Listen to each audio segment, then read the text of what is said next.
Prezados amigos, boa noite a todos, boa noite aí no Brasil, boa tarde aqui ainda, muito sol. Estamos aqui no Georgia World Congress Center, Atlanta, American College of Cardiology Congress 2024, fazendo a live do tudo que houve de melhor hoje. E olha, vou falar uma coisa para vocês, foi muita coisa interessante, vamos discutir muito sobre os temas que tiveram aqui no Congresso no dia de hoje. Eu sou Bruno Paulino, da Universidade do Estado do Rio de Janeiro, estou aqui com o Roberto Rocha Giraldes, a quem eu já falo para dar suas saudações iniciais aos nossos colegas do Brasil. Boa tarde ou boa noite, Rocha. Boa noite a todos, não se enganem pelo sol que está aqui atrás, porque a temperatura é baixa e nós passamos bastante frio, curiosamente até dentro do centro de convenções.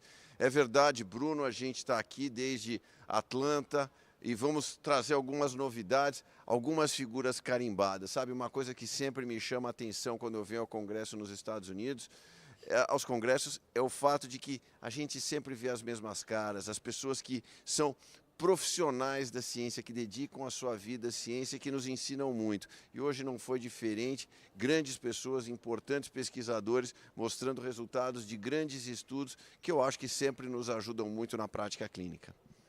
É isso aí, isso é verdade, Rocha, eu comungo dessa opinião, e uma coisa que me desperta muita atenção é que toda vez que eu chego aqui, eu acho que alguns estudos, a gente nem tinha pensado na pergunta, quanto mais a resposta que o estudo traz. Interessante como a inteligência faz você ter novas dúvidas, né? E não ter certezas.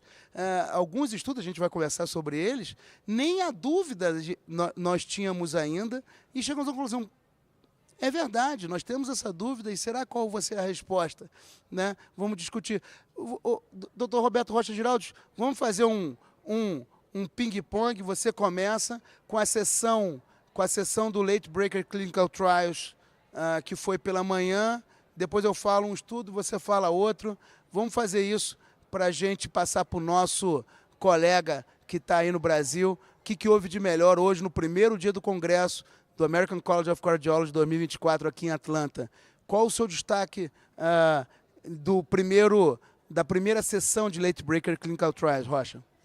Eu vou começar com a primeira apresentação, Bruno, foi uma apresentação do Dr. Greg Stone, o estudo RELIEVE-HF, Relieve Heart Failure, que foi um estudo em que ele avaliou um dispositivo novo, né? Um dispositivo em que ele faz uma comunicação entre o átrio esquerdo e o átrio direito, um procedimento aparentemente fácil, não muito complexo, né, pelo menos, em que nesses pacientes são portadores de insuficiência cardíaca, a maioria deles, quase 90% dos pacientes eram portadores de insuficiência cardíaca em classe funcional 3, portanto, pacientes já com estágio avançado de insuficiência cardíaca, eles colocavam esse dispositivo. E a finalidade desse dispositivo era descomprimir a pressão elevada nas câmaras esquerdas e, dessa forma, diminuir também a pressão pulmonar, pressão capilar pulmonar, que gera dispneia, que gera esse desconforto, uma má qualidade de vida no paciente.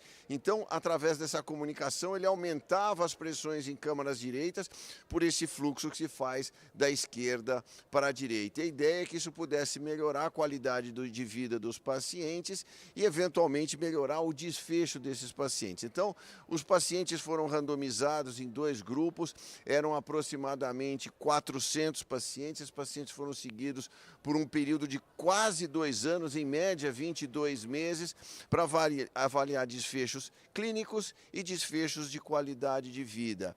Existia um grupo ativo, que era o grupo que era submetido ao procedimento hemodinâmico, e um grupo controle. Esse grupo controle, ele era submetido a um pseudo-procedimento, os pacientes eram levados à sala de hemodinâmica, os pacientes eram sedados, os pacientes eram, vamos dizer assim, tratados como aquele do grupo controle, de tal forma que seria impossível para eles ou para os médicos que o iriam seguir depois saber se ele teria ou não feito parte do grupo controle.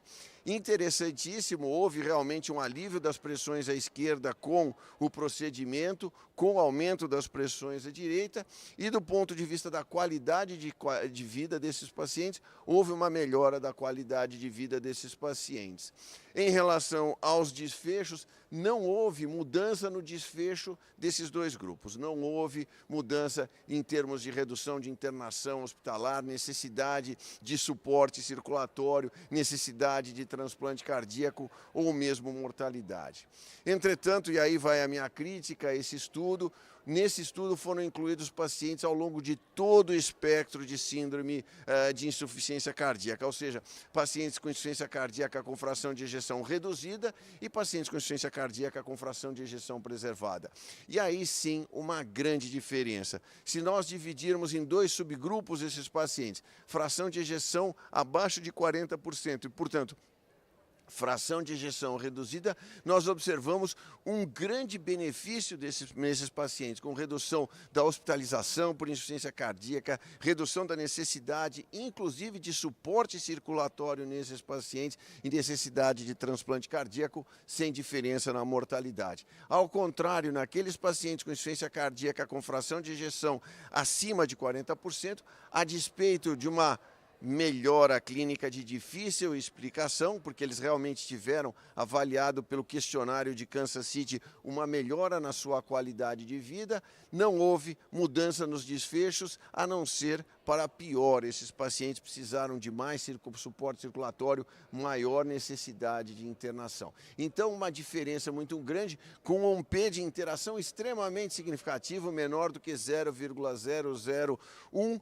mostrando o quê? Mostrando que havia uma diferença do tratamento a depender da fração de ejeção desse paciente, se acima ou abaixo de 40%. Até convido as pessoas para assistirem a entrevista que eu fiz com o Dr. Greg Stone, também fizemos uma discussão depois, também com o Dr. Pat O'Gara, da Harvard Medical School, e em que eu perguntei para ele, Dr. Greg, será que não houve um engano na inclusão de pacientes com fração de ejeção preservada, pois talvez se nós tivéssemos feito apenas a inclusão de pacientes com fração de ejeção reduzida, hoje nós teríamos um estudo positivo e, portanto, a recomendação de que pacientes com insuficiência cardíaca avançada, já em terapêutica completa, talvez pudessem ter um alívio de sintomas e melhora na sua evolução se tivessem colocado um dispositivo de desvio de fluxo de comunicação interatrial. Ele reconheceu que na verdade sim, mas que havia a sensação de que talvez isso pudesse ser positivo nos dois grupos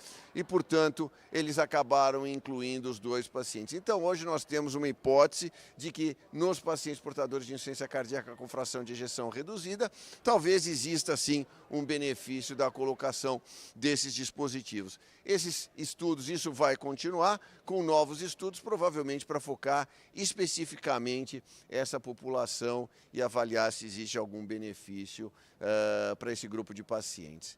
Era o que eu tinha para dizer desse estudo, Bruno. Devolvo a palavra para você agora. É interessante esse estudo, que o estudo foi neutro, né? O desfecho primário, o estudo falhou em refutar a hipótese nula, porém foi amplamente positivo num subgrupo de pacientes. E aí é hipótese, é geração de hipótese para novos estudos, né? A mesma coisa aconteceu com o estudo IMPACT-MI, né? É um estudo amplamente esperado por conta dos inibidores da SGLT2 no cenário do infarto agudo do miocárdio com disfunção miocárdica ou com sintomas de insuficiência cardíaca, né? O Dr. James Butler, de Dallas, que apresentou, a gente fez uma entrevista com ele, está no site da Sociedade Brasileira de Cardiologia, e isso era bem esperado, porque os inibidores da SGLT2 foram amplamente positivos em vários cenários, né? Para diminuição de desfechos cardiovasculares no diabetes, depois na diminuição de desfechos cardiovasculares na insuficiência cardíaca, seja a fração de ejeção reduzida, seja a fração de ejeção preservada, também no cenário da doença renal crônica, né? Mas sempre esses estudos avaliaram os pacientes crônicos, pacientes que tinham sido, que estavam estáveis, né?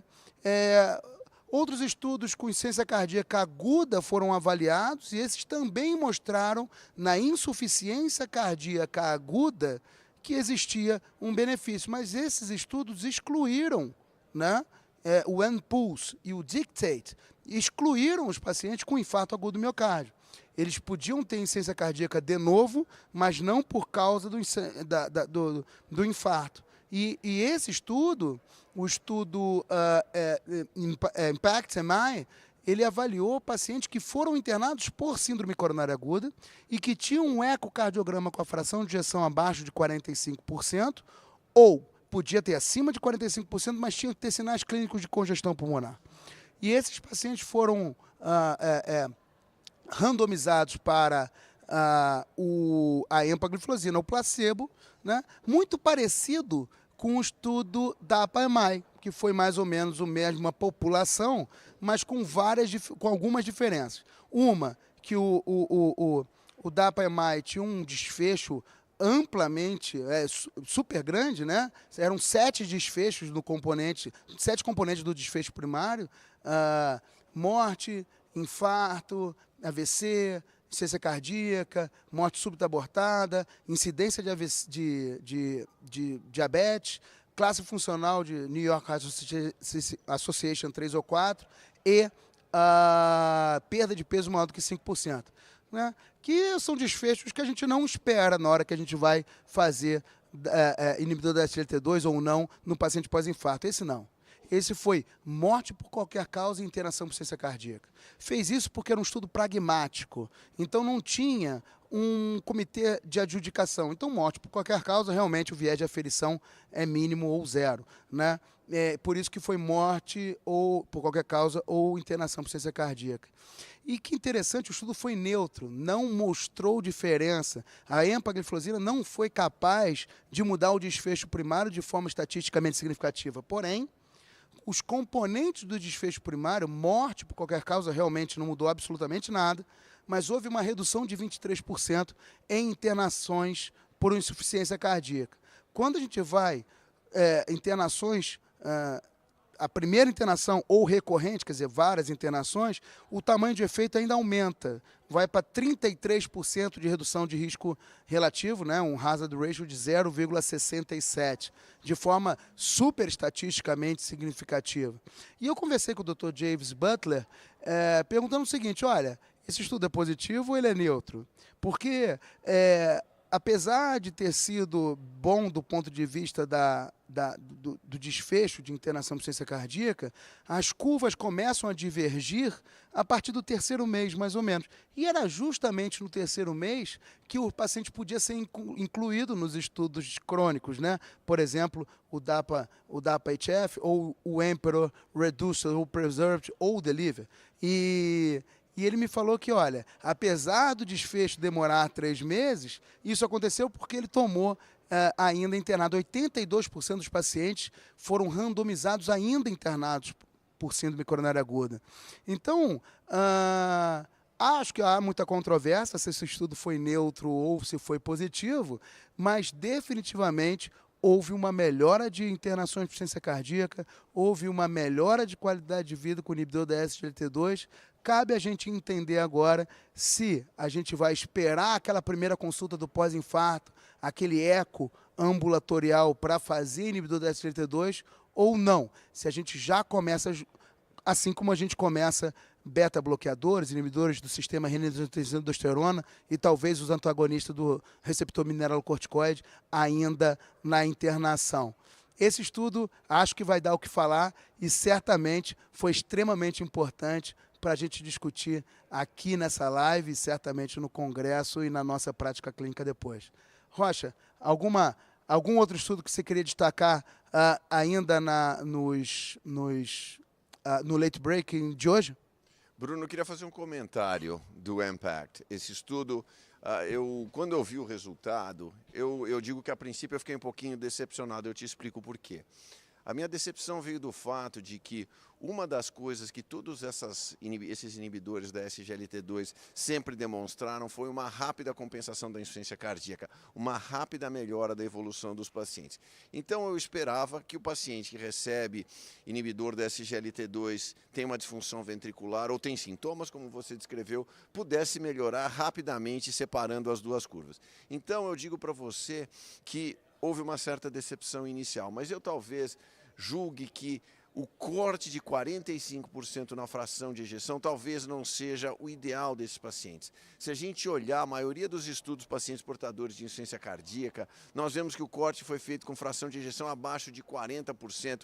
Se nós olharmos, por exemplo, o estudo Paradigma, nós vamos ver que os pacientes iniciaram com fração de ejeção abaixo de 40%, mas tiveram que depois reduzir a fração de ejeção para 35% na evolução pela falta de eventos. Então eu penso no seguinte, 45% é uma faixa de fração de ejeção muito limítrofe. Será que nós escolhemos pacientes que às vezes poderiam estar muito próximo da normalidade e de fato você não conseguiu enxergar aqueles pacientes que tinham claramente uma insuficiência cardíaca por causa desse conjunto de pacientes limítrofes? Então eu não sei, eu acho que de fato o que esse estudo mostrou é realmente uma compensação da insuficiência cardíaca a médio prazo, uma ratificação dos estudos anteriores e que confirma o que a gente já sabia.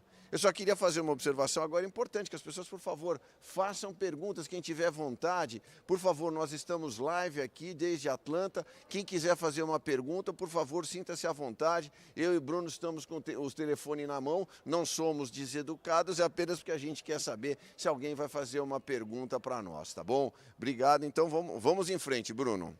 Algum estudo a mais? Acho que sim. Eu não podia deixar de falar. O estudo que o Mike Gibson apresentou hoje foi um estudo que chamou a atenção da gente, Bruno, por alguns motivos. Todo mundo sabe e está um pouco decepcionado com o HDL, a terapêutica de reposição do HDL, de aumento das concentrações séricas de HDL. Nós esperávamos que um marcador de risco cardiovascular, como é o HDL, ou seja, um HDL baixo, está inquestionavelmente relacionado ao aumento do risco cardiovascular. Nós esperávamos que o aumento numérico do HDL pudesse ser benéfico. Até hoje nós tivemos um grande insucesso, drogas que aumentavam significativamente o HDL, dobravam o HDL, mas que não apresentavam nenhum tipo de benefício clínico. Então, questionou-se que o problema não seria o número que se mede, mas sim a função desse HDL. Foi baseado nesse princípio que, então, o Mike fez um estudo de grande porte, um estudo com mais de 18 mil pacientes, em que o HDL era extraído de uma população, ele era preservado e mantido em determinadas condições, e depois infundido por 30 dias num conjunto de pacientes que apresentava infarto agudo do miocárdio, ou seja, mostrando uma população que eventualmente poderia se beneficiar rapidamente da infusão de HDL. E o resultado, na verdade, acabou sendo frustrante. Depois de 30 dias, as curvas se afastaram, mas não houve diferença significativa entre os grupos. Aos 6 meses houve uma diferença limítrofe com P de 0,07 e ao final, então, de um ano, as curvas voltaram a se aproximar um pouco e não houve diferença entre os grupos.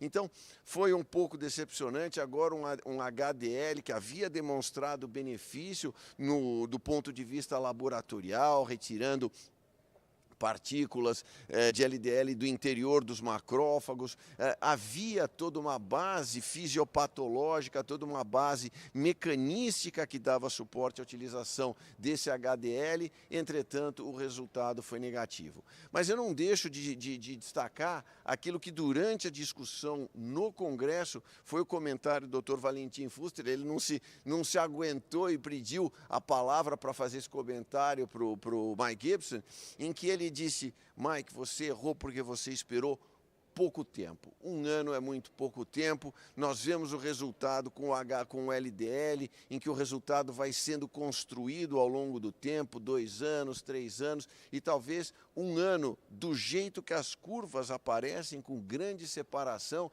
talvez se você esperasse um pouco mais de tempo, essa terapêutica poderia ser benéfica. Então, uma das pessoas na sessão de imprensa perguntou: para o Mike: Mike, esse é o funeral do HDL, da terapêutica de HDL. E o Mike disse: jamais, nós nunca vamos desistir de tratar os pacientes com HDL baixo, porque no fundo nós acreditamos que essa terapêutica vai ser eficiente. Nós ainda não sabemos como, mas nós acreditamos nela. Então, talvez, quem sabe, essa infusão de HDL que foi feita, talvez não esperando esses pacientes por um tempo mais prolongado, ela tenha sido mal sucedida. Perguntei também ao Mike se ele pretendia seguir por mais tempo esses pacientes e ele disse que isso estava ainda em discussão. Mas, infelizmente, esse foi o resultado do CSL 112, um resultado negativo, pelo menos até o momento.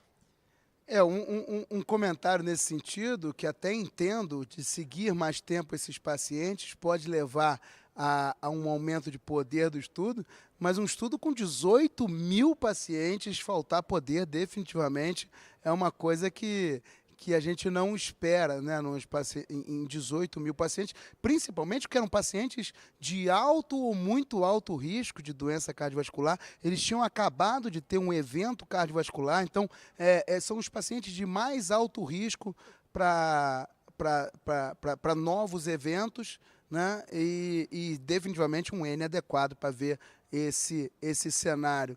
É uma pena, né, porque a gente sempre espera mudar a ideia de que que o HDL baixo é um marcador, mas aumentar o HDL, pelo menos com medicação, pode diminuir esse risco.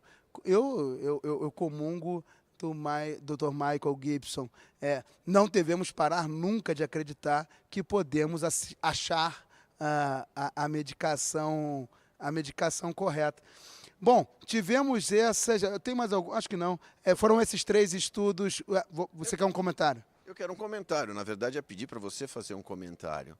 Queria que você comentasse um pouquinho do estudo que foi apresentado. Não foi uma sessão de late breaker, mas foi uma sessão que nós assistimos juntos, que foi sobre o uso da semaglutida em pacientes com disfunção, insuficiência cardíaca, fração de ejeção preservada, que tinham diabetes também, um estudo parecido com aquele que foi apresentado no Congresso Europeu, STEP-HFpEF, agora em pacientes diabéticos. Comenta com o pessoal, Bruno, um pouquinho, que eu acho que talvez esse estudo, embora muito similar, possa ser de interesse. Não, eu acho que eu estava pensando no late breaker, tinha acabado, mas teve essa sessão do Clinical Features, né, que a gente gosta muito, são estudos que não são late breaker, mas são interessantes de alguma forma. Acho que tem 2 interessantes nesse cenário, o STEP-HFpEF Diabetes, ou DM, ou DM, né?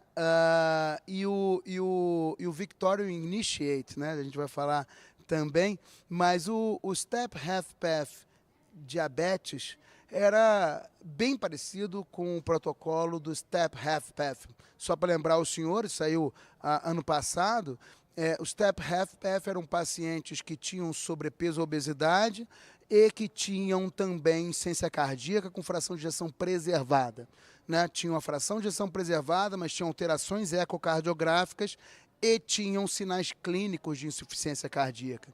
E naquele cenário, aquele cenário não podia ter diabetes mellitus, eram pacientes não diabéticos. E o desfecho primário era a perda de peso e melhora da qualidade de vida através do KCCQ, né? O Kansas City Cardiomyopathy Questionnaire.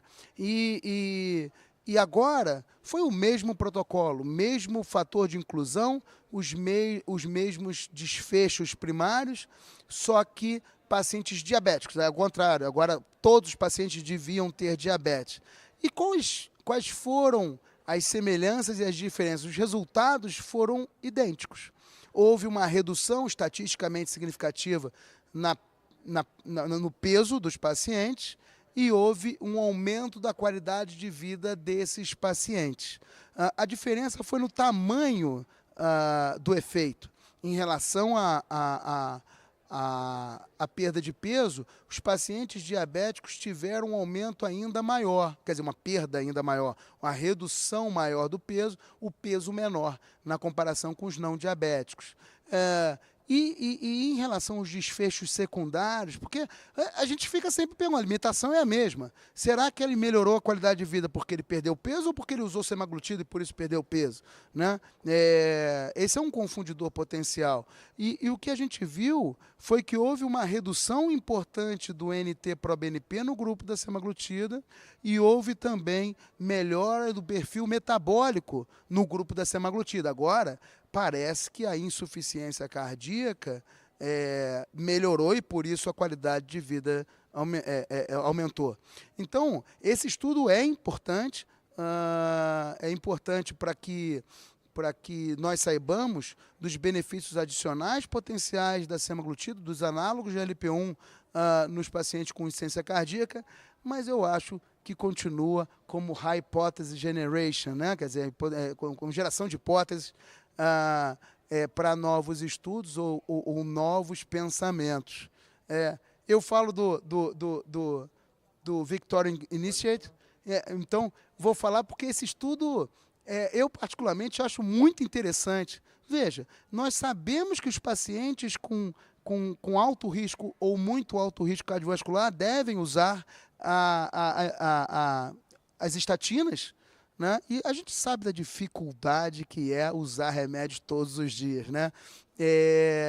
E os estudos com a inclisiran, que é um RNA de interferência que inibe a PCSK9 e diminui nos estudos Orion 9 e 10 a 50% mais ou menos do LDL de colesterol, eles podem ser usados. Foram usados em adição às estatinas no primeiro momento, mas esse estudo foi grupo inclisiran versus grupo estatina, grupo tratamento normal, né? Para a gente ver como esse remédio é feito de 6 em 6 meses, qual o benefício do melhor da adesão, porque realmente esse paciente vai ter uma adesão muito boa, né?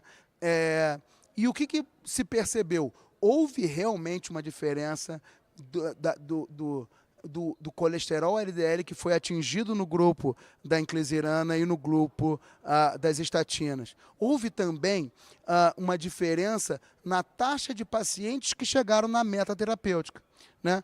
A quantidade de pacientes que chegou na meta terapêutica no grupo inclisiran foi mais da metade.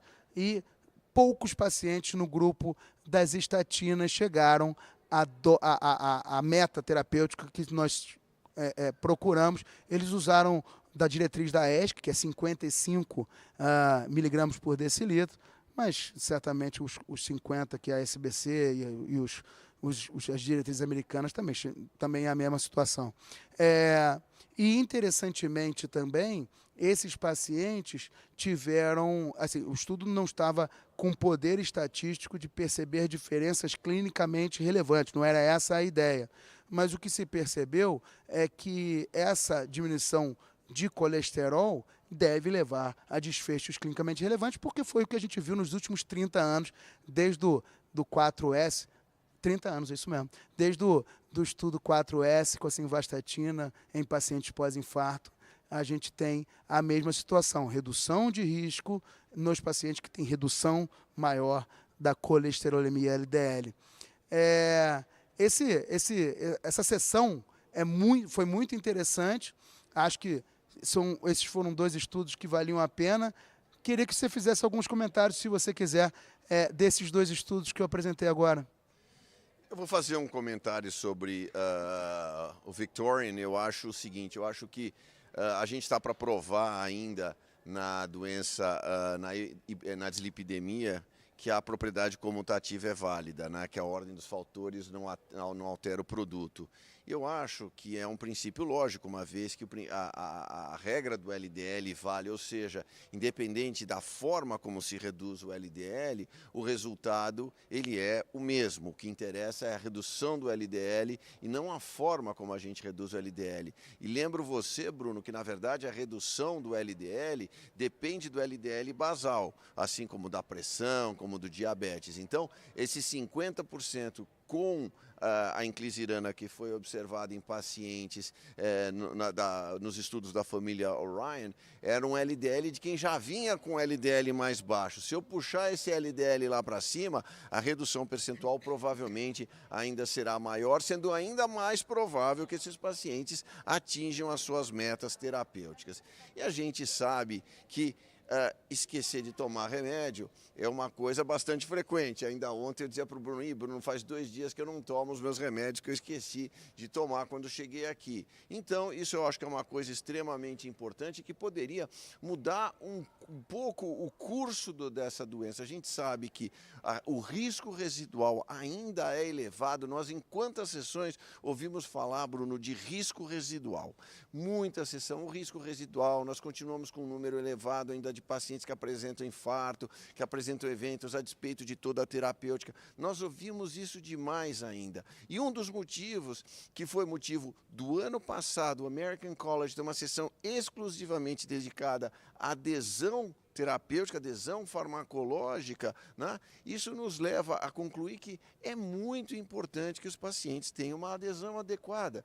Então, nós precisamos nos beneficiar da redução do LDL oferecida mais a adesão terapêutica, para que a gente, dessa forma, consiga reduzir os eventos. Eu sou extremamente otimista nesse sentido, e eu acho que não é só que está faltando remédio, está faltando também tomar a medicação. Exato. Eu vou finalizar, na verdade, com algo que começou, que foi no início do dia de hoje, que foi a sessão de abertura desse congresso, em que o presidente do American College falou algo extremamente interessante, que esse ano o ACC faz 75 anos de sua fundação, e naquela época, né, o problema cardiovascular não era o pior, e eles se transformou ao longo do tempo no pior, na doença que mais mata no mundo ao longo do tempo do ACC. E o mais interessante, eles vão conseguir fazer com que não seja mais a doença que mais mata do mundo. Essa é o nosso target, evidentemente. A gente sabe que todos vamos morrer, mas se a gente conseguir fazer com que a mortalidade cardiovascular caia, a gente vai conseguir levar benefício para o mundo inteiro. E foi uma abertura muito interessante, um primeiro dia muito interessante, e a gente está no final do primeiro dia aqui, falando para vocês que no segundo dia vai ser ainda mais forte, porque não tem mais um late breaker só. Vão ser 2 late breaking clinical trials, vão ser muito mais estudos. O primeiro late breaker tem 5 estudos, o segundo tem 4 estudos, então vai ser muito mais forte a produção e transmissão de conhecimento. E eu deixo para Roberto Rocha Giraldes levar ao colega uma chamada para amanhã. Fala para eles, Rocha, convide os nossos colegas para amanhã seguirem a nossa cobertura. Eu convido, então, todo mundo a nos seguir amanhã. Amanhã é um dia muito interessante, como você falou, mas eu vou discordar um pouquinho do presidente do ACC. Nos últimos 3 anos, há 4 anos, nós tivemos um aumento de quase 10% na incidência de doença cardiovascular, que segue como a principal causa de óbito em todo o mundo. Para quem não sabe, em 2019, quase 18 milhões de pessoas morreram em todo o mundo de doença cardiovascular. E sabe do que morreu mais da metade desses pacientes? De doença arterial coronária. Então é muito importante que todos saibam doença arterial coronária. Por isso nós estaremos aqui amanhã para ensinar o que a gente aprender aqui em Atlanta. Muito obrigado e nos vemos amanhã. Um abraço, amigos, até amanhã. Fique conosco. Um forte abraço.